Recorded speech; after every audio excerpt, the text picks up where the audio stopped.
Hey ladies, I'm so excited to be coming on and talking about branding and using a domain name. I think these are two very important things in our business, and I think that they can really help you push your business further than you could without it. So first, I want to talk about branding and branding yourself. I think it's important to come up with a brand name or any type of branding that you think best describes you or your business or where you want your business to lead to. So for me, y'all are a part of Team Knockout Nails, and I use that for my branding for everything. Hey, Viola. Um, I use that branding for everything, and I think it's super important because it's what makes me different from every other Color Street stylist. So as a Color Street stylist, you want to put yourself different from everybody else. What makes you different from the person that's selling 3 doors down? And that's your branding and how you market yourself. So I think that the branding is super important. So like I said, y'all are Team Knockout Nails, and I use that branding for everything. So my VIP group is Avery's Knockout Nails VIP group. My page is known as like Avery the Knockout Mom with Knockout Nails. So everything I do has to do with my branding, including the logos that I've created and the logos that I use on my business cards. So with that comes the domain name, and I'm super excited about what I learned about with domain names. I'm going to share my screen with you if I can figure out how to share. There we go. So I can show you what I have done with my domain name. So I personally use GoDaddy. You can use any website, user, server, whatever you want to use to create your domain name. But GoDaddy always has deals, so I got like the first 2 years for like 17 bucks. So make sure you look into that. But what I've done is created a domain name, and again, it goes with my branding, knockoutnailsmom.com. So when I'm at a vendor event or a party and someone's like, hey, what's your web address?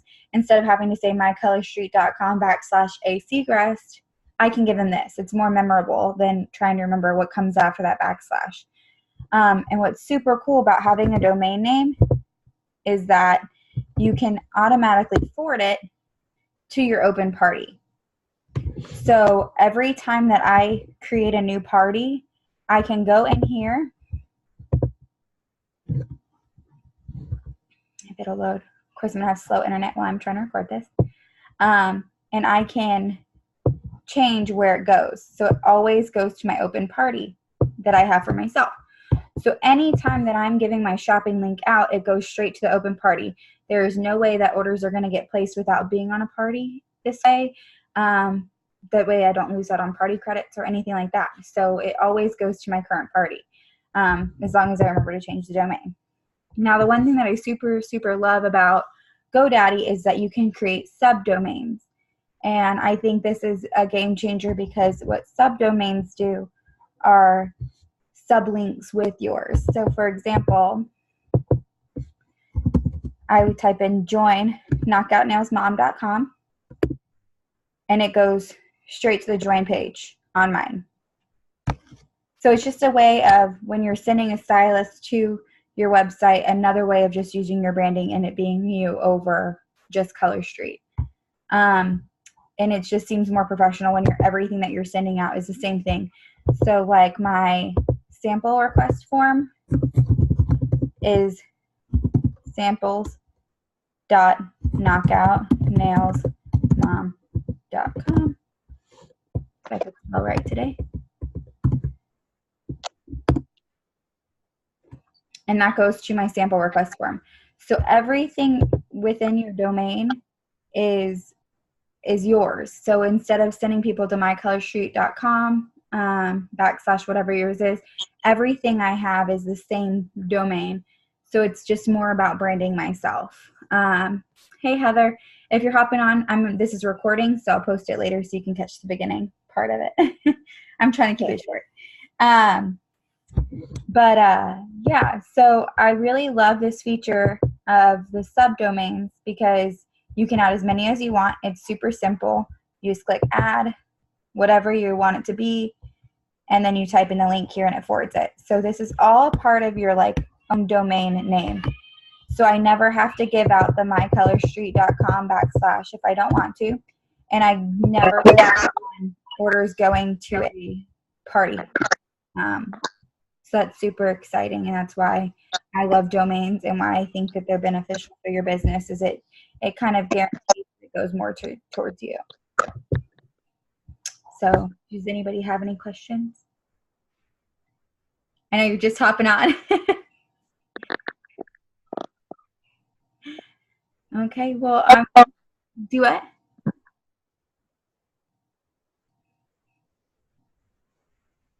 Anybody? Hello?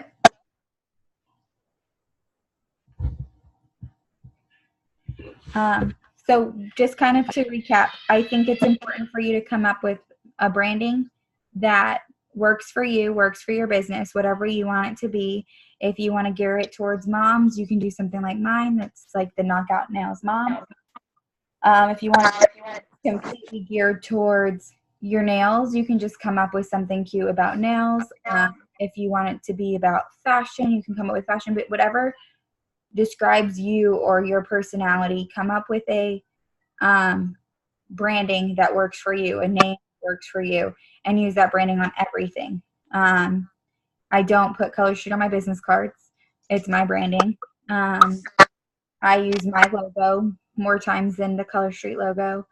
And my web address isn't anything to do with Color Street. So I think it's important to make yourself different from every other Color Street stylist, what sets you apart. And it kind of also makes sure that people know you. For example, if you go to a vendor event or any event and someone asks for your web address and you give them the mycolorstreet.com / acgrass, which is mine,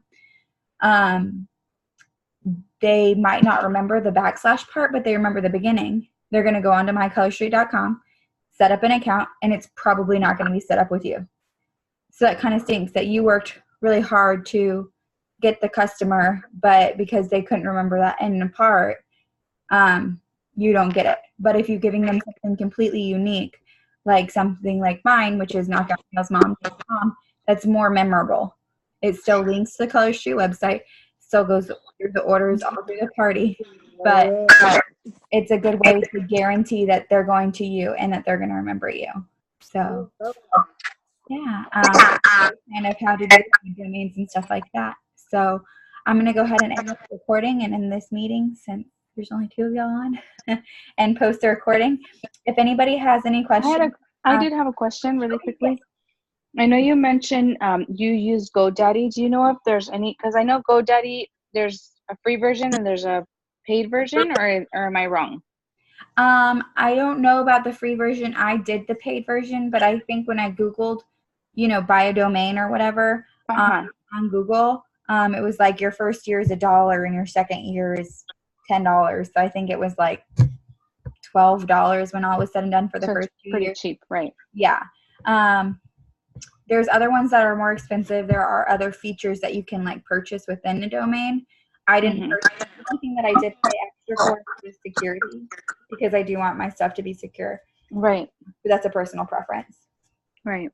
So then you just kind of Google domains or whatever domain names, and then you just chose GoDaddy. But there are other services, right? Yes, there are other services.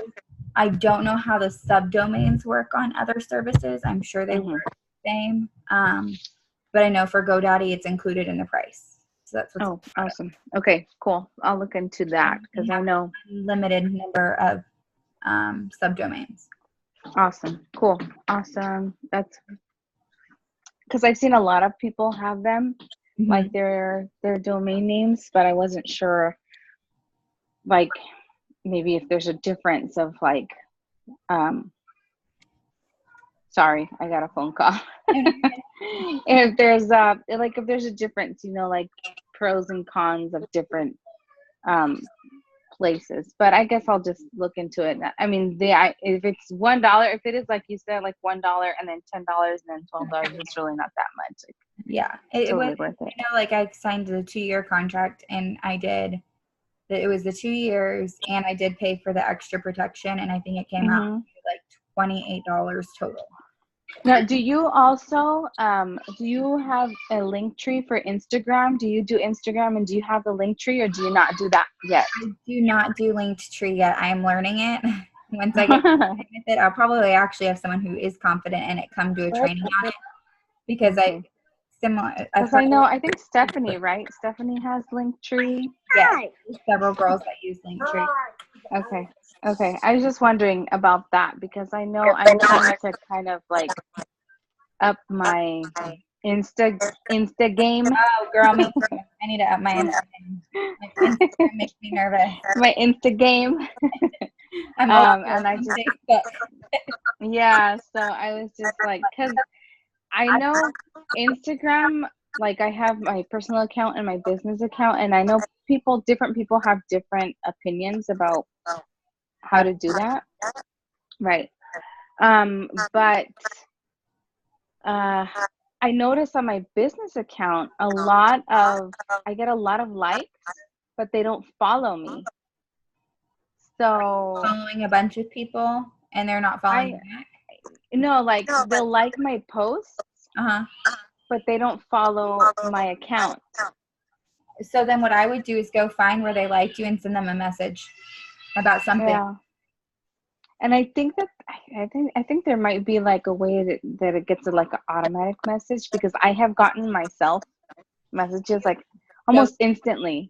Yes, there are automatic messages, but you have to have a certain amount of followers before you can get Okay. Yeah, I only have like 100 and something followers. Okay, cool.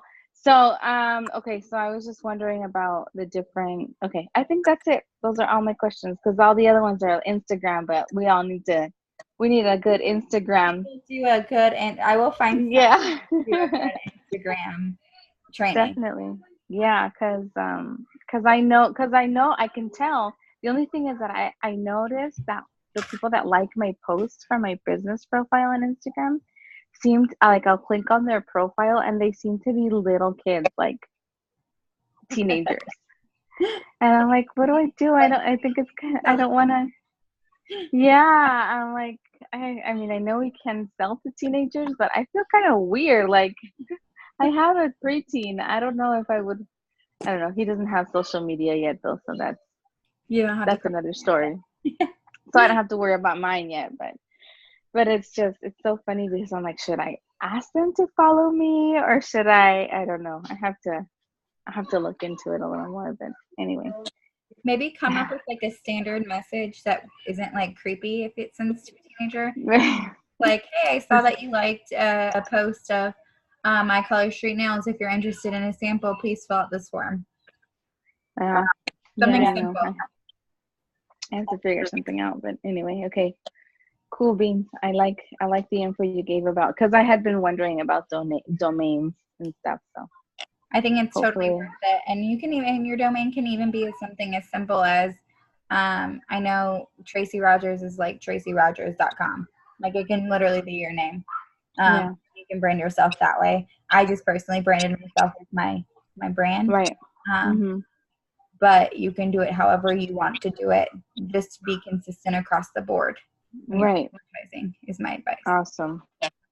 Awesome. Thanks so much for that. Yeah. I have something in my eye. Does anybody else have any questions?